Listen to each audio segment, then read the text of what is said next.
The Mojave Desert was a vast, unforgiving canvas, stretching to a horizon that blurred between the scorching earth and the endless pale sky.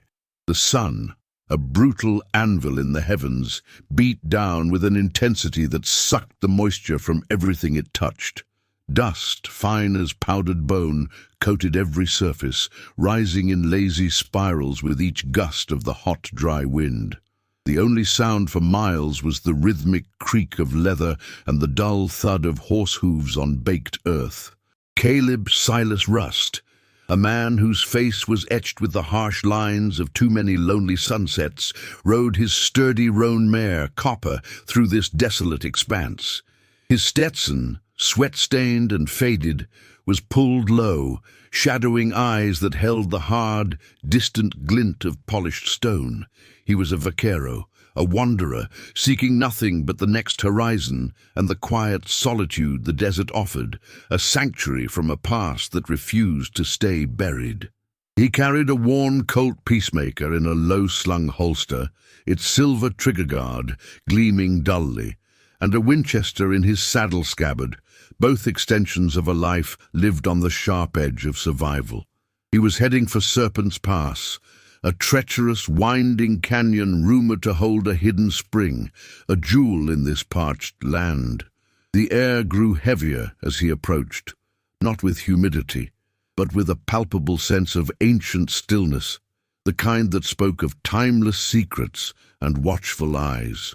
Caleb's hand instinctively drifted to the grip of his Colt, a habit born of years spent trusting instinct over sight. "Easy, girl," he murmured to Copper, whose ears twitched nervously. As they entered the narrow, shadowed confines of the pass, the wind's low whistle seemed to carry a new sound, a faint, rhythmic thump-thump barely audible above his own heart. It was the distinct sound of a drum, not a celebratory beat, but a deep, resonant warning, vibrating through the very rock beneath Copper's hooves. Caleb pulled the reins, halting the mare with a barely perceptible movement. His eyes, keen from years of tracking, scanned the high, jagged edges of the canyon. He saw nothing, yet the feeling of being watched was overwhelming, a prickling sensation on his skin. The shadows here were not empty. They were alive, teeming with unseen presence. The thump-thump of the drum grew slightly louder, more insistent, echoing off the canyon walls. Then, from the deepest shadow of a massive rock formation, a figure emerged. Not a band of outlaws or a posse, but a single, colossal Apache warrior. He was a giant of a man, easily 6.5 feet tall, his body painted with stark white geometric designs. He wore a traditional war bonnet adorned with long, dark feathers and carried a long, polished lance. His presence was overwhelming, a force of nature stepping out of the darkness. The giant Apache stood motionless, blocking the path, his eyes burning with an intense, unblinking gaze that seemed to pierce Caleb's very soul. He spoke no words, offered no immediate threat, simply stood there, an immovable monument of power. Caleb felt the cold sweat trickle down his spine. He was utterly trapped, alone, facing a warrior who radiated ancient, silent authority. He slowly raised both hands, careful to keep his movements deliberate and non-threatening. "Howdy, partner," Caleb drawled, his voice a low, gravelly rumble, betraying none of his fear. "Just passing through, looking for water, not trouble. Don't mean no disrespect to your ground." The air was thick with tension, the fate of his journey and his life hanging precariously in the balance. The giant Apache raised his lance and struck the dry earth with the butt of the spear. 3 sharp, resounding thuds. Immediately, the shadows on the canyon wall seemed to detach themselves, coalescing into dozens of other Apache warriors. They appeared silently, seamlessly, surrounding Caleb and Copper in a tight, unyielding circle. Caleb was no longer alone with a single giant.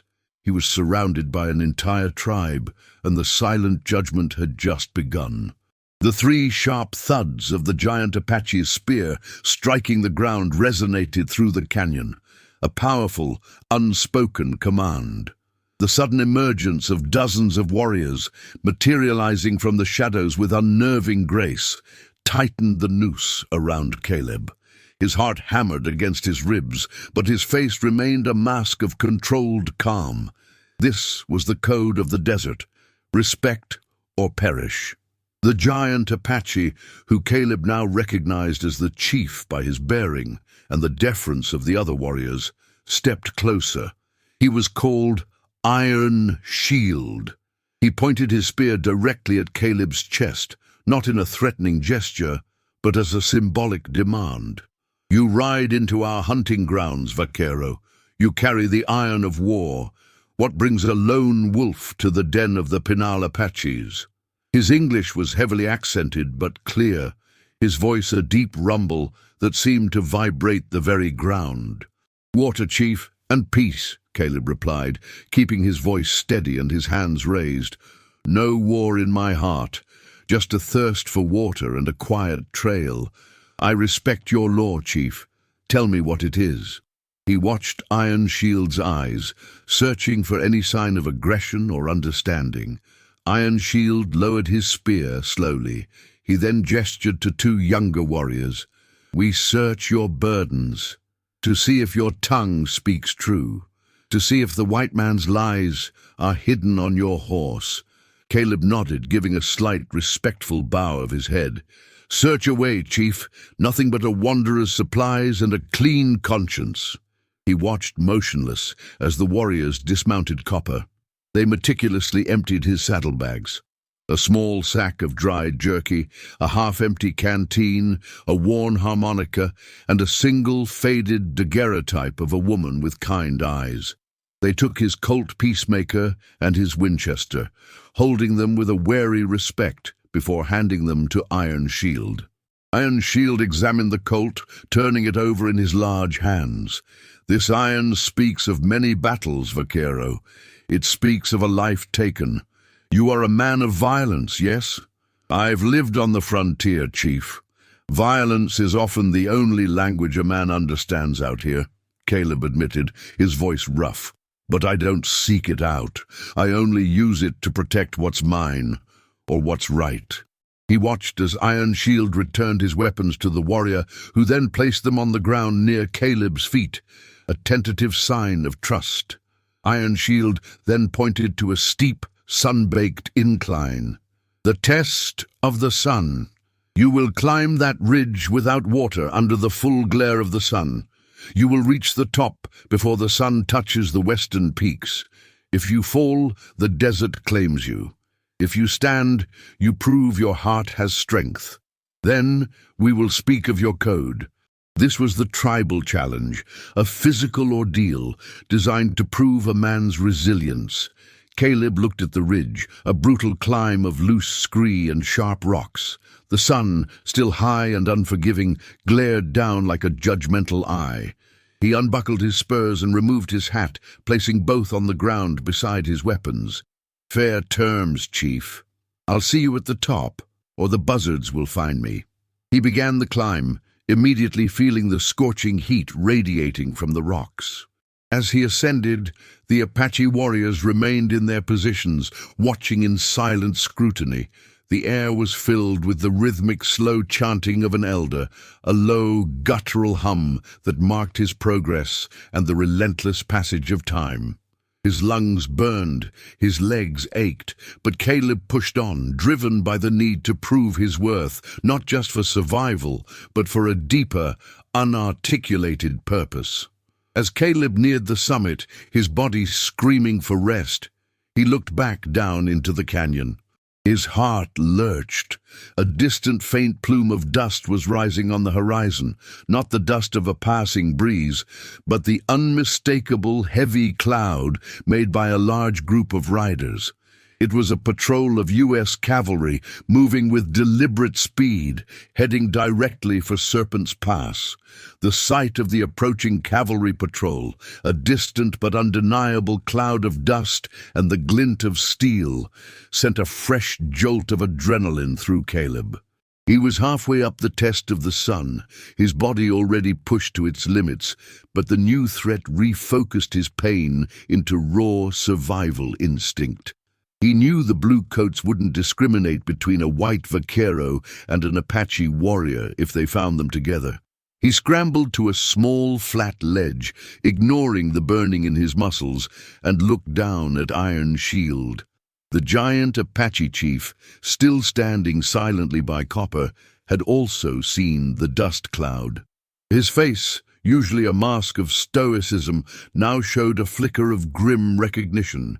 He barked a sharp command in Apache, and his warriors immediately dispersed, melting back into the shadows and taking up defensive positions along the canyon walls.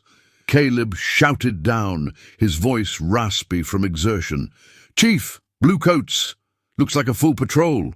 Maybe 20 men. They'll be here in 20 minutes tops." Iron Shield looked up at Caleb. His eyes narrowed. "They are the thieves of the Iron Horse. They seek our water. They seek our land. They see any white man with us as an enemy. Your trial is unfinished, Vaquero, but this new threat forces a choice. Do you finish your climb and face the desert alone, or do you descend and face the soldiers with us?" Caleb's choice was stark: continue the climb and potentially die of thirst, or be captured by the soldiers, or descend and join forces with the tribe who had just threatened his life. His past, the very reason for his isolation, argued for running. But the code of the frontier, the unwritten law of standing with the threatened, demanded he stay. "I descend, Chief. I face the soldiers. Their law ain't my law, and their greed ain't my fight. But I'll fight to protect what's right." He began a careful, rapid descent, sliding down the loose rock, his agility surprising for his age and exhaustion. He rejoined Iron Shield and the assembled warriors at the base of the ridge. The chief looked at him, a flicker of something akin to respect in his eyes. "You choose to stand, Vaquero. Good. But you fight our way. We know this land. You are a fast gun, yes. But here, the land is the weapon. Your colt is returned to you. Use it with wisdom, not anger."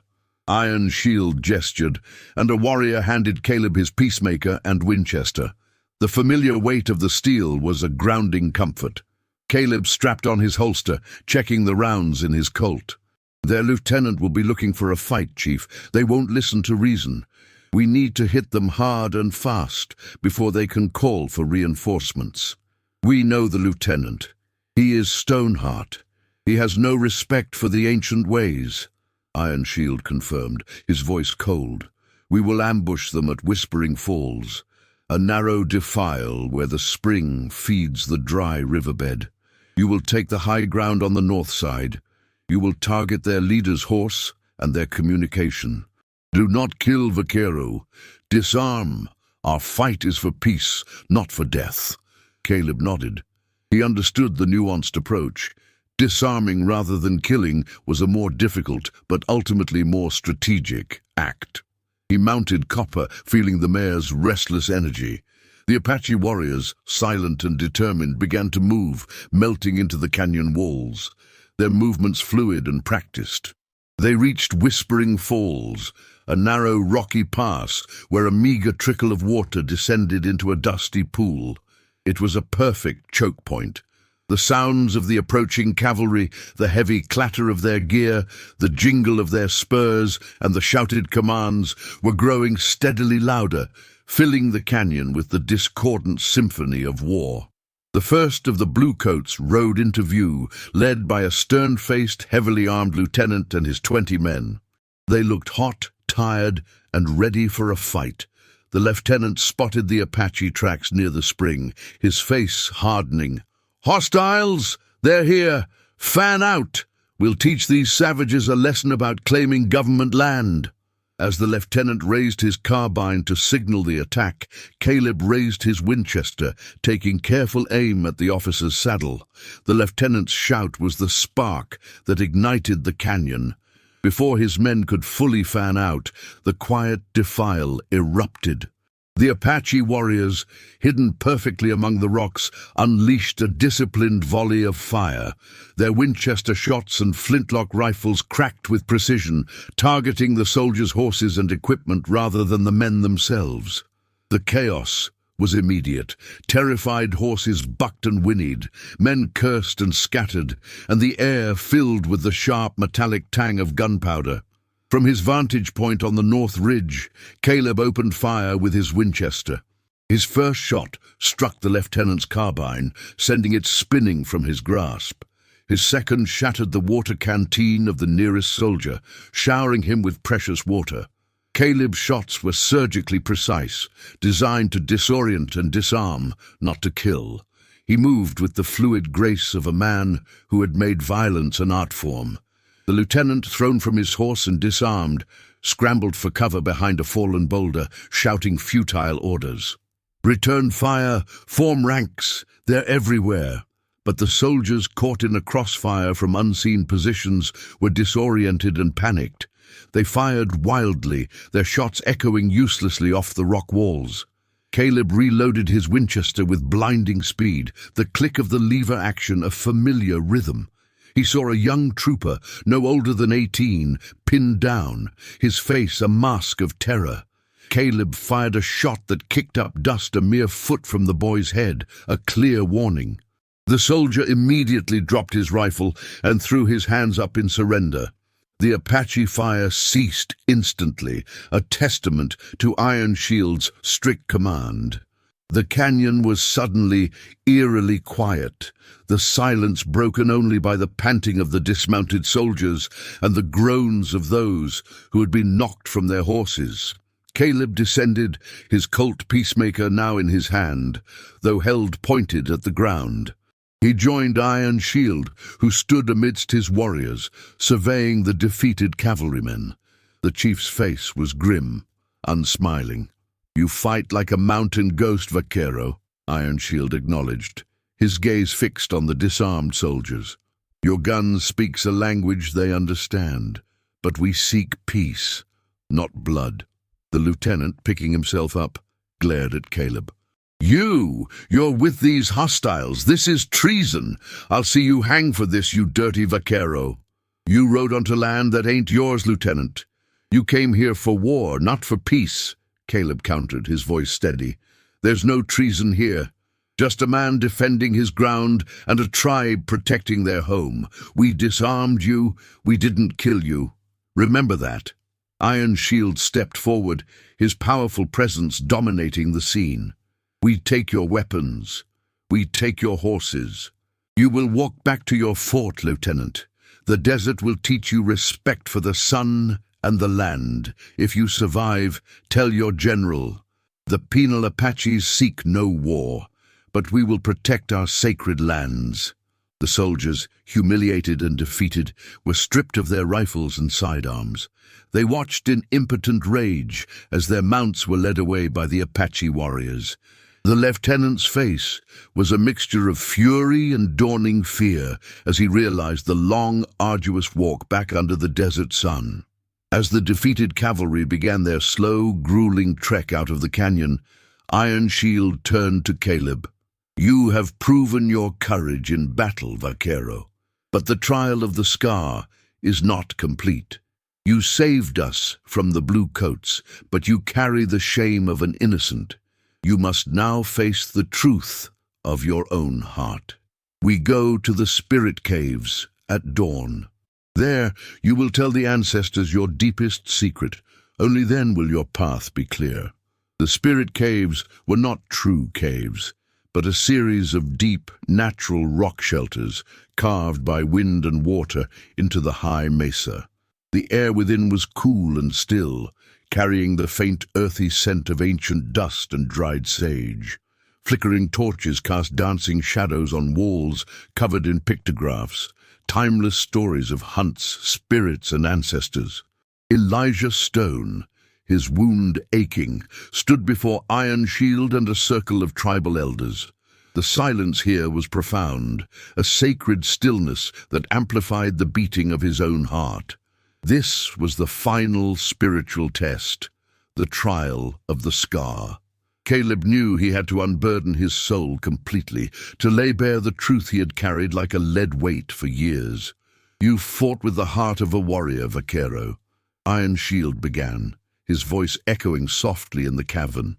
"You showed courage and mercy, but we see the shadow in your eyes. What is the innocent blood that stains your soul? The scar you carry from the white man's world." Caleb took a deep, fortifying breath, the cold air filling his lungs. "My name isn't Silas. It's Caleb Rust. I was a lawman in New Mexico, a ranger, fast with a gun, too fast." He looked at the flickering shadows on the cave walls, the ancient images seeming to witness his confession. "I was chasing a gang of rustlers, cornered them in a small adobe village. They put up a fight. I drew my Colt and fired, took down 2 of them clean." His voice dropped to a pained whisper. "But my 3rd shot, it went wide, too fast. It struck a young boy, barely 7 winters old, who was hiding behind a water barrel, an innocent, killed him instantly. I became the thing I hunted, a killer of the innocent. The law cleared me, called it an accident of the fight, but I knew. I buried my badge and rode into the desert, chasing the horizon, trying to outrun the ghost of that boy." The confession hung in the air, raw and exposed. The elders remained silent, their faces impassive, but their eyes holding a deep, ancient wisdom. They understood the unintended consequences of violence, the bitter irony of a protector becoming a destroyer. Iron Shield walked toward him, his massive shadow falling over Caleb. "Your scar is deep, Caleb Rust, but your truth is deeper. You did not hide the blame. You carry the sorrow, not the pride, of that killing. A man who carries honest sorrow is a man who can be trusted," Iron Shield stated, his voice resonating with authority. "The Pinal Apaches have known much sorrow from the white man's gun. We understand the unintentional wound and the lasting scar." He reached into a small leather pouch and pulled out a small, intricately carved wooden figure, a small, stylized coyote. He placed it in Caleb's palm. "This is the spirit of the coyote, the trickster, the survivor, the one who runs alone but guides the lost. It marks you as a friend of the Pinal. You have proven your spirit is true. But your trial is not yet over, Caleb Rust. Your path is now clear, but the land still has a final demand." Caleb clutched the coyote's spirit. A distant, muffled explosion shook the ground. It was followed by the sharp, desperate braying of donkeys and the frantic shouts of white men, not soldiers or outlaws, but miners. The gold Jessup spoke of, the gold from Samuel's map, was being unearthed near the 3 peaks, the sacred Apache burial grounds. The white man's greed had found its way to the most hallowed ground, and now a new, desperate choice awaited Caleb Rust. The ground trembled again, a deeper, more insistent rumble that spoke of picks, shovels, and dynamite. The distant shouts confirmed it. The miners had found the gold, right near the sacred 3 peaks. The air in the spirit caves, once serene, was now filled with the metallic tang of impending conflict. "They desecrate the ancient burial grounds," an elder cried out, his voice filled with anguish. "The gold of the Iron Horse poisons the spirits of our ancestors." Iron Shield's face was grim, his eyes burning with a cold fury. Jessup told them of the map. "They dig where the sacred ones sleep. We cannot let them awaken the ancient anger." He turned to Caleb, his gaze intense. "Caleb Rust, you are the coyote's spirit. You know the ways of both worlds. The cavalry will come for the gold. The miners will fight for their greed. What is the path of true justice for the land and the spirits?" Caleb held the wooden coyote, feeling its smooth, worn surface. He had faced his past, fought the outlaws, and earned the trust of the tribe. Now he had to apply all his knowledge of the white man's law and the desert's code to a situation that promised absolute bloodshed. "We cannot fight the miners and the cavalry at the same time, Chief," Caleb declared, his voice firm. "It will be a bloodbath for your people, and the gold will be lost. I will go to the miners. I will use the cavalry against them. I will make them choose between their greed and their lives." Iron Shield listened, his eyes unblinking. "You speak of strategy, Vaquero, not of war. Go then, Spirit of the Coyote. We will prepare for your signal. You will return the land to peace." Caleb rode Copper hard, not toward the miners, but in a wide arc, positioning himself between the miners and the anticipated arrival of the cavalry. He knew the lieutenant, humiliated and vengeful, would return with reinforcements, drawn by Jessup's lies about the gold. Caleb's plan was to use that greed and that vengeance against itself. He reached the makeshift mining camp at the base of the Three Peaks. A dozen rough-looking miners, armed with rifles and picks, were frantically digging, the ground scarred and defiled. The gold glinted in the harsh light, scattered amidst the broken earth. "Hold it right there!" Caleb shouted, riding into the camp, his Colt drawn and aimed at the ground. "This land is claimed by the Pinal Apaches, and the cavalry is on its way, looking for trouble. You stand down now, or you'll face both the tribe and the blue coats." The miners, startled, raised their rifles. Their leader, a grizzled prospector with a black beard, spat. "Ain't no Indian law out here, Vaquero, and the cavalry works for the railroad. This gold is ours." Just then the distant sound of a bugle call echoed through the canyon, the distinct, heavy approach of the U.S. Cavalry patrol, much larger this time. The miners looked at each other, their greed warring with their fear. "They're not here for you, boys," Caleb shouted, making sure his voice carried. "They're here for the Apache gold. If they catch you on this land with this gold, they'll hang you for trespassing and stealing government property. They'll take all your claim." The miners, a lawless but pragmatic bunch, understood the threat. The cavalry would seize everything. Their greed was their downfall. The bearded miner snarled, "Damn it, he's right!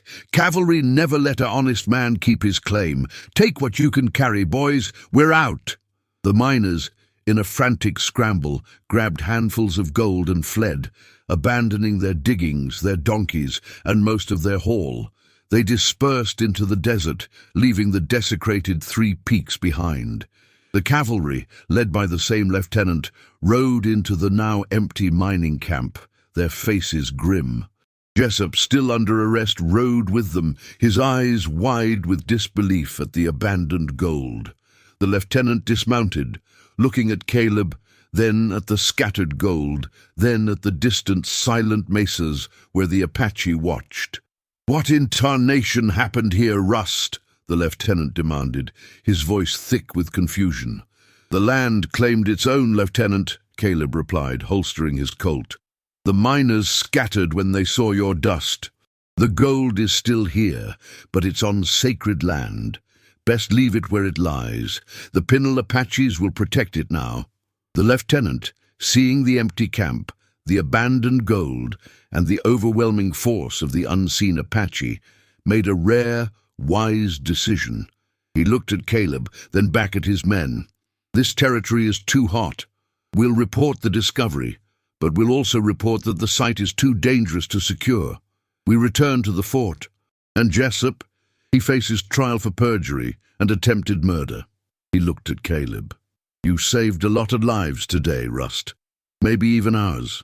You're still a wanted man in New Mexico, but you got a clean slate here. Ride out, stay on the straight path." Caleb nodded. He watched as the cavalry, with Jessup in tow, rode away. He then turned and walked toward the Three Peaks, where Iron Shield and the elders were descending from their hiding places. The chief looked at the desecrated ground, then at Caleb, who handed him the wooden coyote. "The land is safe, Chief. The white man's greed has passed," Caleb said, his voice weary but resolute. Iron Shield placed his hand on Caleb's shoulder.